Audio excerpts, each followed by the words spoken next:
ከፍቅረኛችሁ ከተለያያችሁ በኋላ አይምሯችሁ ሊፈነዳ እንደደረሰ ተሰምቷችሁ ያውቃል?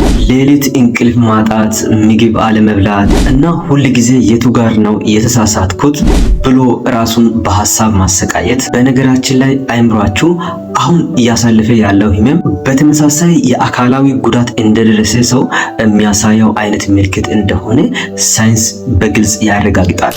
ነገር ግን አብዛኛው ሰው በዚህ ጊዜ የሚሳሳተው ሶስት ትላልቅ ስህተቶች ጭንቀት ወደ ባሰ ደረጃ ያደርሱታል። በዚህ ቪዲዮ እንግዲህ ከዚህ ጥልቅ ጭንቀት የሚያወጣችሁን እና በፍጥነት እንድትገገሙ የሚያደርጉ 5 ወሳኝ ሀሳቦችን አብረን እናያለን። አስቀድማችሁ ግን ለዩቲዩብ ቻናሌ አዲስ የሆናችሁ ከስር የምትመለከቱትን ሳብስክራይብ የሚል ምልክት በመንካት ቤተሰብ መሆናችሁን እንዳትዘነጉ። እንዲሁም እንደዚህ አይነት ጠቃሚ ቪዲዮችን እንሰራላችሁ ቶሎ እናንተ ጋር እንዲደርስ ደወል ምልክትን በመንካት ኦል የሚለውን ይምረጡ። ቪዲዮ በጣም ከተመቻችሁ ላይክ አድርጋችሁ መዝጋታችሁን እንዳትረሱ። እንዲሁም በዚህ ጉዳይ ብትሰራልን ብላችሁ የምታስቡት ሐሳብ ካለ ኮሜንት ላይ መጻፍ ትችላላችሁ። በሌላ ጊዜ ደግሞ በሚገርም ሁኔታ ሰርቼላችሁ አቀርብላችኋለሁ። አሁን ቀጥታ ወደ 5 ነጥቦች እንግባ። መፍትሄ 1 የዜሮ ኮንታክት ሩል። ግንኙነቱን ሙሉ በሙሉ ማቆም። የማህበራዊ ሚዲያ ገጻቸውን አለመጎብኘት፣ መልእክት አለመላክ እና ስልካቸውን አለመደወል። ይህ አእምሮ ከሱስ ወይም ከአዲክሽን እንዲላቀቅ ጊዜ ይሰጠዋል።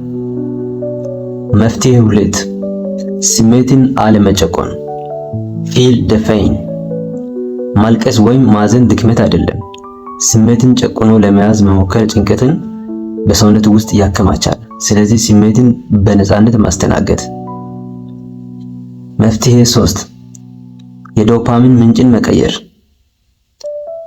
ፍቅር በነበረበት ጊዜ አእምሮ ያገኝ የነበረውን የደስታ ሆርሞን አሁን በአዲስ ነገሮች መተካት። ለምሳሌ ስፖርት መስራት፣ አዲስ ክህሎት ማሰልጠን ወይም አዳዲስ ቦታዎችን መጎብኘት።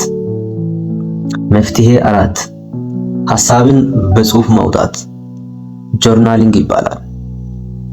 በጭንቅላት ውስጥ የሚመላለሱትን ስቃዮችና የጥፋተኝነት ስሜቶችን በወረቀት ላይ ማስፈር።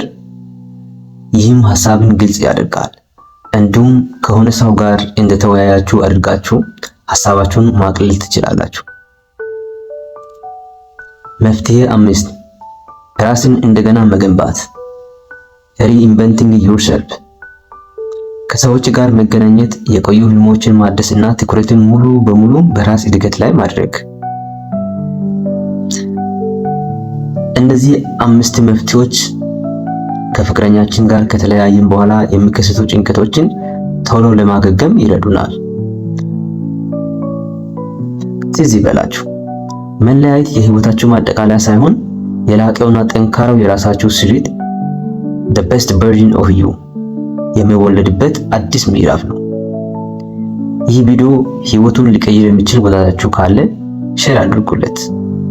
ከነዚህ 5 መፍትሄዎች ውስጥ አሁን ላይ የትኛው መተግበር ይበልጥ ከባድ ሆኖ አገኛችሁት?